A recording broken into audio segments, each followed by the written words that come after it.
Greetings, fellow Americans. In about 150 days, we'll be electing our new president. And we have two candidates, Hillary Clinton and Donald Trump. This is going to be a very consequential election for Americans. It's very important that we who took the oath to become citizens of this country should participate in this election, because there is a candidate who believes that birthright citizenship should be abolished, and that is Donald Trump. That is wrong. Do you know why the Republicans had 17 candidates, governors, senators, experienced civil servants, yet none of those candidates won the primaries for the Republican nomination? Do you know why? I have a theory. It is because America is no more a democracy. America is now a plutocracy, a government of the rich by the rich for the rich. And so, 70% of Americans who do not have a college education thought that Donald Trump, a con man and a businessman who has made his money through bankruptcies, that is stealing from his workers, is going to make them rich by having his wealth trickle down to the people. That is a lie.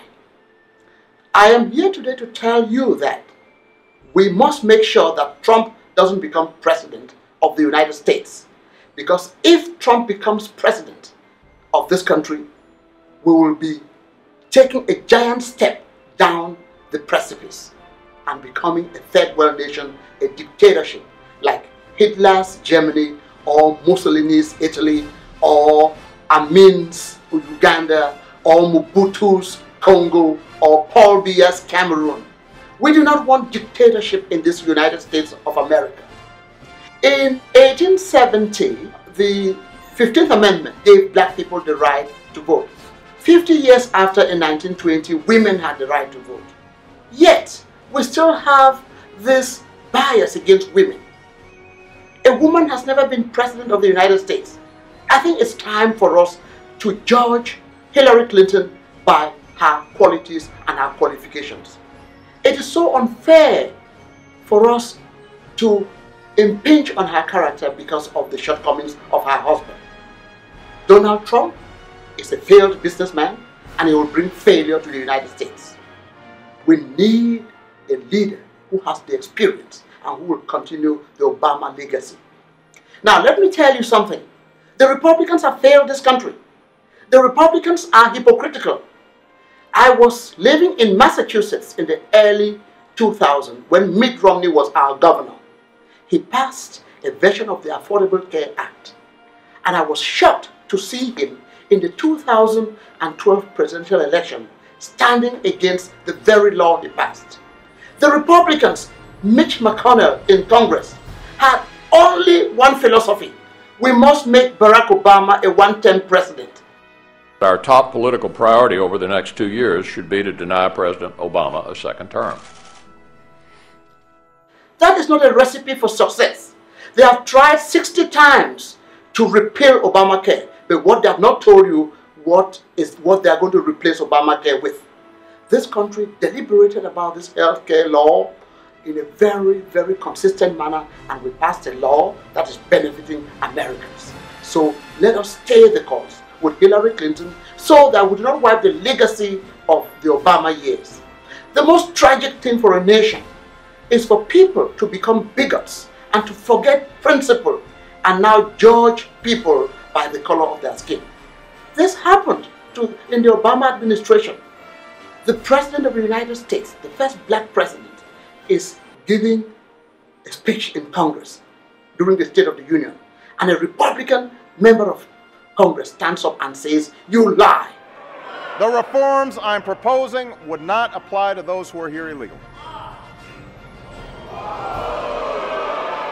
That is such an abomination to the presidency.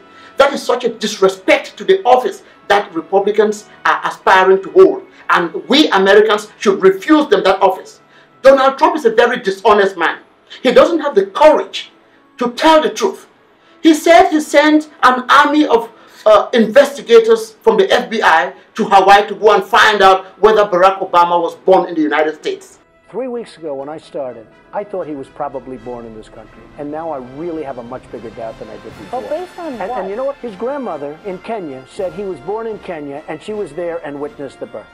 He has not had the courage to tell you Americans that, oh yes, I found out truly that this gentleman was born in the United States. He's a US citizen and I'm sorry for all the statements I made. Because of that gross dishonesty, that lack of humility and courage to admit when you are wrong, Donald Trump doesn't deserve to be our president. He doesn't have the temperament. He's not respected by leaders of the world. And I'm going to tell you that Hillary Clinton is going to do a wonderful job. David Cameron has refused to retract what he said about your comments about Muslims. He says they were stupid, they were divisive, and they were wrong. What's your response? Honestly, I don't care. It doesn't matter. I mean, it's fine.